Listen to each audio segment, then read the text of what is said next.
আজকে মেয়ে এন্ড মা সেম ড্রেস পরে কোথায় গেলাম, কি করলাম, বাবুকে কোথায় নিয়ে গেলাম, লোকেশন কোথায়, সবকিছুই বিস্তারিত বলবো আজকে ব্লগে। তো হে এভরিওয়ান, আসসালামু আলাইকুম, welcome to my new blog. সবাই আমার ব্লগ দেখবেন। আর আগে থেকে আমার ব্লগ কম মানুষই দেখে, কেন জানি না কি হয়েছে। আমার আসলে অ্যাক্টিভ ফলোয়ার গুলো অ্যাক্টিভ না, কেন সেটা বুঝতে পারতেছি না। তো সবাই একটু ভালো লাগলে অবশ্যই শেয়ার করে দিবেন, এন্ড লাইক কমেন্ট করলে কি হয় এমন বলেন, লাইক কমেন্ট করে দিবেন। আজকে চলে গিয়েছিলাম বাবুল্যান্ডে, আর এটা হচ্ছে লোকেশন উত্তরা আজমপুর ব্রিজের ওই পারে আলনার উপরের তলায় অবস্থিত। আর এটা এন্ট্রি ফ্রি হচ্ছে, আমরা যেহেতু ফার্স্ট টাইম গিয়েছিলাম, বাবুর টিকিট নিয়েছিল, মেবি ওর বাবা যেহেতু কেটেছে 400 টাকা সামথিং, আর আমাদের মেবি 200 করে। আর এখানে মোজা পরে ঢুকতে হয়, মোজা ছাড়া ঢোকা যায় না। তো আমরা কিছুই নিয়ে যাইনি, দেন আমরা ওইখান থেকে মোজা কিনে তারপর ঢুকে গিয়েছিলাম। আর বাবু তো এখানে গিয়ে খুব এনজয় করছে, দেখেন কি করছে। ও পুরা লিটারালি পাগলের মতো করতেছে, মানে এত খুশি। আমার মেয়ে মনে হয় এর আগে হয়েছিল সিলেট মাজার যে, আর এখন এই বাবুল্যান্ডে নিয়ে আসছি, এখানে খুব এনজয় করেছে। তো ওর বাবা খেলার জন্য একটার পর একটা নিয়ে যাচ্ছে, আর ও একটার পর একটা দেখছে, আর ও সবাইকে দেখে, ও কিন্তু ফার্স্ট টাইম এখানে আসছে, ও আগে পরে কখনো আসেনি। তো ও যখনই ঢুকতেছে একটার পর একটাতে খুব এনজয় করছে। আর আমাদেরও ভালো লাগছে, এখানে অনেক বাচ্চা কাচ্চা সবাই আসে।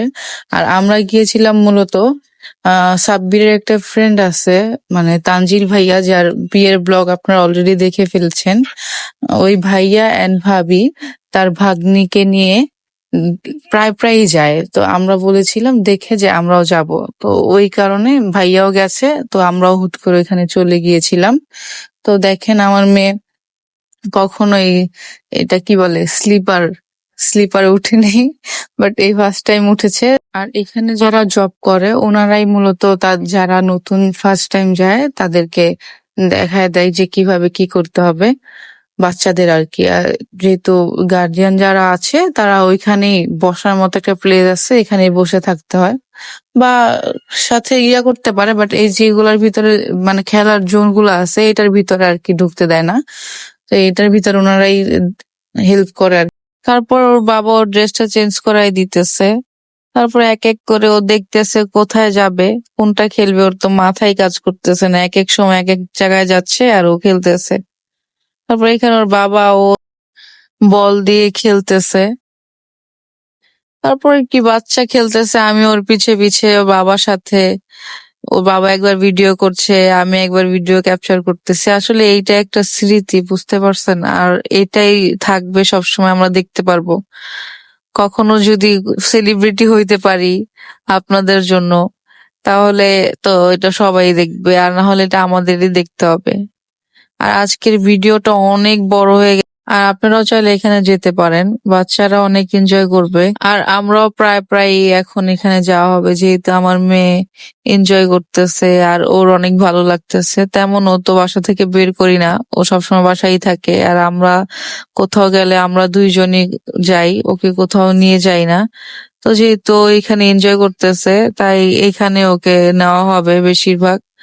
আর এখানে ঢোকার পর 2 ঘন্টা টাইম দেয়, 2 ঘন্টার মধ্যে আবার বের হয়ে যাইতে হয়, যেহেতু তানজিল ভাইয়ারা আমাদের আগেই চলে গিয়েছিল।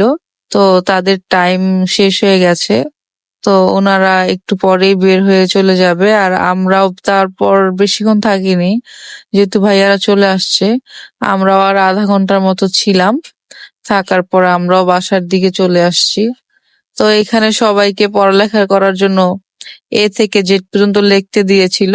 আমার বেবি যেহেতু অনেক ছোট, ও কিছুই বুঝে না, তারপরে ওকে দেন ও খাতা টাতা জমা দিয়ে চলে আসছে। আর আজকের ব্লগটা অনেক বড় হয়ে গেছে, এই পর্যন্তই। যদি ভালো লাগে লাইক কমেন্ট এন্ড শেয়ার দিয়ে ফলো দিয়ে পাশে থাকবেন। আল্লাহ হাফেজ।